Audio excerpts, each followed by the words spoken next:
All right. Welcome in, everyone, to the deep dive. We're going to Port Arthur, Texas today, specifically to Pleasure Island. Pleasure Island, yeah. We've got some really, really interesting stuff to cover about this place, kind of past and present.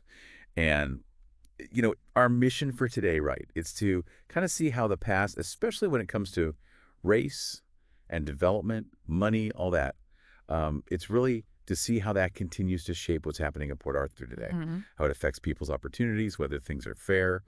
So we've got excerpts from Pleasure Island, Race, Development, and Port Arthur's History to guide our deep dive today. Yeah, some really rich material. And to kick things off, maybe just set the scene, right? Like back in the 1960s, there was an amusement park on Pleasure Island. And this was, the era of segregation. So this park was pretty much for white folks only. Yeah, and that amusement park, it opened right at the beginning of the 60s. The idea was to make Port Arthur a real hotspot for recreation and leisure. But as you said, it was the 60s, Jim Crow South. So the park operated under, full-on segregationist practices. Black residents, they were either straight up excluded, barred from entry, Hmm. or they faced these just huge barriers. So yeah, it wasn't just like oops, we accidentally made it hard for Black folks to come here. Right, right. It was intentional. Totally intentional. And this was really just how things were back then. The whole system was designed to keep Black people separate and unequal. So, let's just stop there for a second and unpack that. Like, we can say, okay, the park was segregated, but what did that actually mean for Black people in Port Arthur back then? Like, what was the impact of that beyond just missing out on some rides? Yeah, absolutely. I mean, for Black residents, this wasn't just about missing out on fun at the amusement park. I mean, sure, that was part of it. Mhm. But this segregated park was like a big flashing sign, right? Like a constant reminder that they were second-class citizens. And this Yeah. wasn't just at the park, it was everywhere. Housing, schools, jobs, even just going to a public bathroom, it was all segregated. Yeah. It all added up to create this deeply unfair society. Okay, so now the sources bring up the James Commission, which comes along later in the 60s. Right, right. What was the deal with that? Well, this is key. By the late 60s, things were heating up in Port Arthur.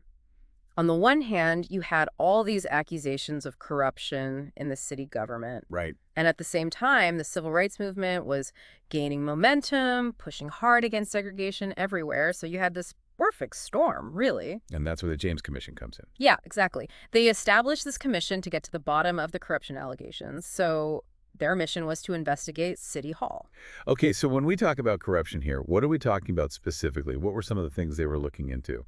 Well, you had potential misuse of public funds, right? Like, where's the money going? Right. And just a general lack of transparency in how the government was run. So the James Commission, they dig in, they uncover these systemic issues, and this leads to big changes, big reforms.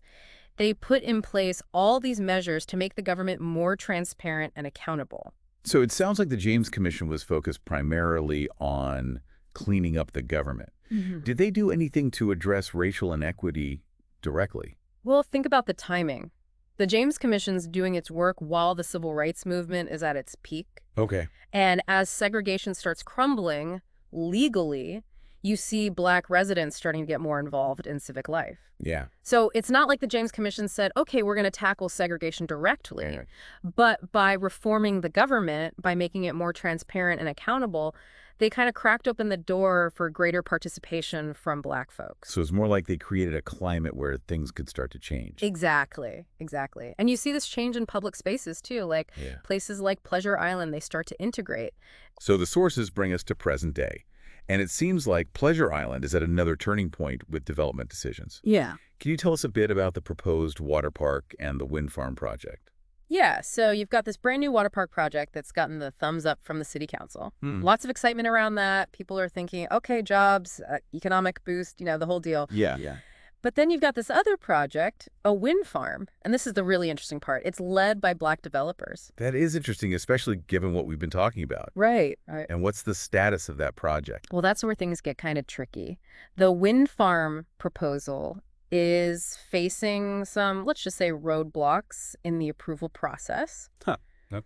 And it's hard not to wonder, is this a coincidence, or are those historical patterns of inequity still at play, even if it's unintentional? It definitely makes you think.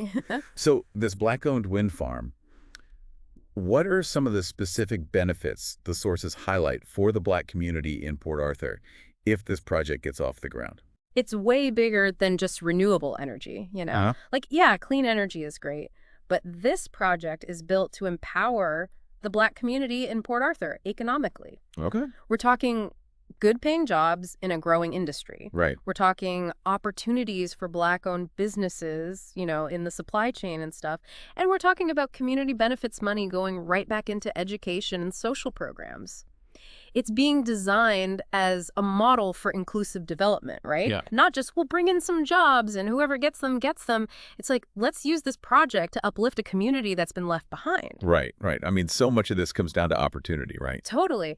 And that's why this contrast between the water park and the wind farm is so striking. Mm. One sails through the approval process while the other gets bogged down. It really raises the question, is there a level playing field here? Or are those old patterns of exclusion still influencing things? Yeah, it makes you wonder. So let's say this wind farm project gets blocked and all these other developments move forward. What kind of message does that send? What could be the implications for Port Arthur going forward? That would be a huge blow, honestly. If the wind farm project doesn't happen, it could send a message that despite all the talk of progress, the same old barriers are still in place for Black folks trying to get ahead. Right. And, that erodes trust, Right. right?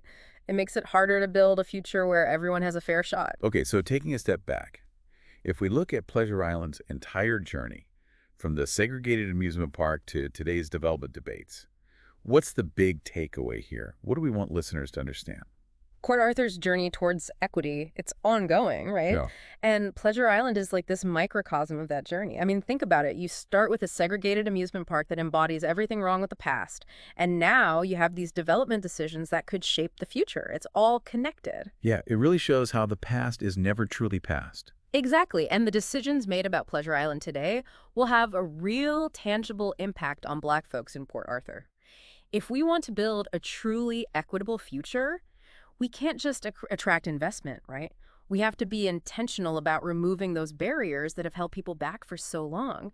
And we have to acknowledge the past, learn from it. Like the James Commission, they focused on cleaning up government, but their actions ultimately opened doors for Black participation. We need that kind of forward-thinking approach today. Yeah, I mean, the whole point of all this is to make sure everyone has a fair shot at opportunity, right? Absolutely, absolutely.